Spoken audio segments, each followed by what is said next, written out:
Hey Mama, and welcome to the podcast. My name is Jocelyn, fellow mom of 5, and I am looking forward to being with you today. There feels like a lot to go over on this week. Week 36, if you are following along week by week. I hope you are, and I hope that you are finding positivity during this pregnancy through implementing some of the mindset tools I offer on this podcast. It made a huge difference for me, and I hope it will make a difference for you. Hi, I'm Jocelyn, fellow mom of 5 and host of the Positivity in Pregnancy and Motherhood podcast. I help pregnant women and mothers to find the positivity in their season of life through changing their thoughts to work for them and not against them. I help mothers find the small, doable steps in thought and action without making drastic changes to their everyday mom life. And I can help you. Let's find positivity during our pregnancies and in our motherhood together. Thanks for joining.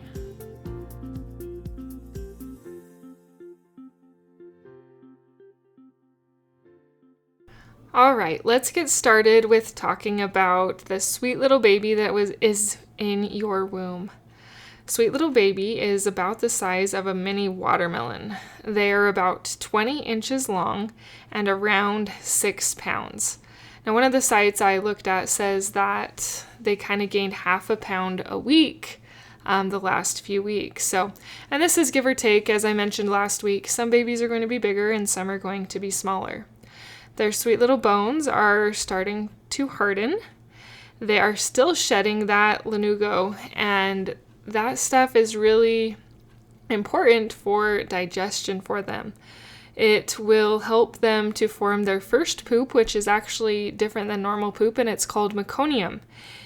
Don't worry, it's sterile and it's very sticky. Some of the research I listened to said that she brought coconut oil to the hospital to help rub it on the baby's bum after they were born to help get it off because it is very sticky. I did not do that, but I also did not know that tip. So I think if I would have known that tip, I would have given it a try because it does stick to their little bums pretty good, especially if you don't get to it right away. If you get to it when it's more fresh, it's a little easier to clean off. So around this time for you, they're going to be wanting to do the GBS screening. So the GBS is the Group B Streptococcus, which is a bacteria that grows in the mom's gut and can travel to the rectum and vagina. So it's harmless to mom, but it has a slight chance to harm the baby. So hospitals tend to encourage antibiotics before giving birth. So I did talk about that more in week 33, but just know that that test is going to take place. If you do test positive, it's not the end of the world. It's okay. They just will encourage you to have antibiotics, and I encourage you to do your research on that. And if you were like me, I tested positive with baby number 4. And she came too fast to get the antibiotics, so I didn't end up getting them. She also was not in the birth canal very long, and that's another thing. If they're in the birth canal a longer time, I think they have a higher chance of getting it or of having that harmful thing go wrong if you haven't done the antibiotics. So there is that on the Group BS or GBS, Group B Streptococcus. Oh my goodness, I am so tripping over my words. I'm sorry, you guys. Streptococcus test that might be coming up. I want to give you a few physical things that are going to be wise to start doing. That is to start getting the baby products that you are wanting. If you have a specific diaper you want, start getting them. If you have specific pacifiers you'd like to use for your baby, start getting them. The next tip is to start eating dates. At 36 weeks, start eating 4 to 6 dates a day because this can help make the cervix softer and more favorable for birth at 40 weeks. A note though, if you have gestational diabetes, you may not be able to eat 4 to 6 because they're pretty sweet, but you could still do 1 to 2. Now, dates, I actually don't mind dates. I've gone on a couple of sugar fasts and I've gotten used to dates, but a lot of people do not like the taste of dates. So you can put them in things. You can put them in a smoothie. You can eat them with a nut butter, which is actually one of my favorite ways, is to just put some pure almond butter on a date and take a bite. It's so good. You can add dates to granola. You can eat them plain, or Lara bars also have a good amount of dates in them. But I would recommend doing that because I feel like it helped. I had my 5th baby. Things went really well and I was eating date. I know that you feel like you are so done being pregnant. It is getting so uncomfortable. You can't move very good. You can't sleep very good. But baby needs more time. So don't rush it even though you want to be done with this pregnancy. Each day they are growing and developing in all the ways they need to, and so do your best to be patient with the process. So an interesting fact is that when you started this pregnancy, your uterus was about the size of a peach. But it could hold like a watermelon. And you grew a new organ called the placenta, which is so fascinating and amazing the way our bodies work in order to bring and create this life within us. It is just so amazing. Also, along with that, around 6 to 8 weeks postpartum, your uterus should get back to the normal peach size. I want to talk mentally today about faith.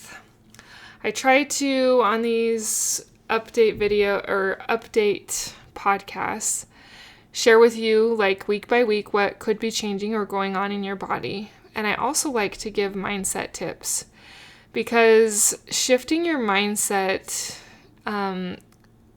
it makes a difference. If you've ever tried to look at things with gratitude or shifting from gratitude when you're feeling overwhelmed or even just in life in general, you have a more positive outlook. And the same things actually work for pregnancy. If you are feeling down or you're feeling like this is hard, or if you're feeling scared, shifting away from those negative thoughts to positive thoughts, although it does take intentional time and work, it does make a difference.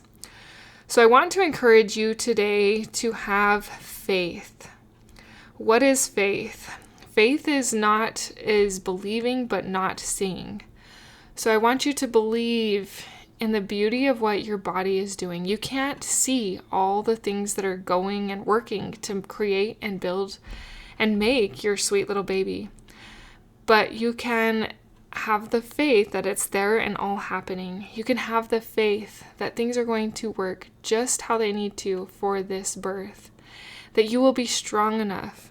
That you will be able to get through some of these hardships that come at the end of pregnancies. The pregnancy pain, the pregnancy tiredness, the fatigue, the exhaustion, the weight, the huge belly, not being able to bend. There are a lot of things that feel negative with pregnancy. But I want you to try and hold on to that belief, hold on to that hope, hold on to that faith of holding that sweet little one in your arms. In just a few short weeks, Mama, you are getting so close. Believe that your body was built to birth.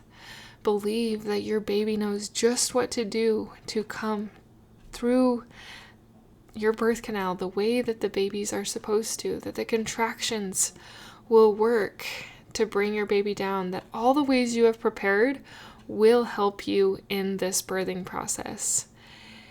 Mama, I know that you probably have an idea of how you want birth to go, and I think that is an amazing thing. I think it is good to try to plan, but what I think is also good is to have an open mind. Unfortunately, sometimes things go awry in birth. In fact, I was just listening to Erica Kirk. She was the wife of Charlie Kirk, and she recently put out a podcast on her birth stories. She had birth plans. She had everything down that she wanted, and everything went completely not how she wanted, except for the fact that they ended up with a baby. And you know what? Sometimes that happens. That happened with my first baby, that nothing went as planned. I had an emergency C-section. I didn't even know. I didn't even get to hold my baby for a couple days. I was so sick. Things went really bad. And I didn't want a C-section. But nonetheless, modern medicine and those miracles have allowed me and my son to be here. Otherwise, we probably wouldn't be here. So I am so grateful for modern medicine. And I'm not saying this to scare you or to say that things are going to go bad, but having an open perspective, being open to things that you might not want to be open to, is a good thing and can help you to actually handle the situation better than if you are unopen to shifting when it comes to your birth. So be open and have the faith to be able to navigate these next few weeks. That is believing, Mama. Faith is basically believing. You can do this. God is cheering for you. Your family is cheering for you. And I am cheering for you in these endeavors to find the mental thoughts that will help get you through these last few weeks. You can do it, Mama. If you need more support, I have what is called the Morning Sickness Mini Course for Mental Health. They are all specific to pregnancy, and it's the top link in the show notes. It goes through things like changing the negative to the positive, gratitude, and pregnancy-specific affirmations that you can download and have on your phone anytime you need them. They are short, only 2 to 8 minutes long, but they can really help you focus in on finding positivity during pregnancy. There's so many tools and exercises, mindset exercises, not physical exercises, that I found to help, and I have a desire to share those with you. So check that out if that interests you. Otherwise, email me. I do have my email in the show notes, and I would love to respond and help you the best I can. We will visit again next week. You're getting so close, Mama. Keep up the good work. Until next time. Thank you for being a part of the Positivity in Pregnancy and Motherhood podcast, for listening, for sharing, and most of all, for applying these tools into your own life to improve your own happiness so that you can find your own better thoughts and becoming the mother that you desire to be, through taking small steps in thought and action to reach your goals. If you are a mother who has an inner desire to enjoy motherhood and pregnancy better, but you are having difficulty figuring it out, I can help you. Thanks for joining. Reach out, let's connect, and let's see you move forward in your motherhood. My name is Jocelyn, and I thank you for listening. Until next time.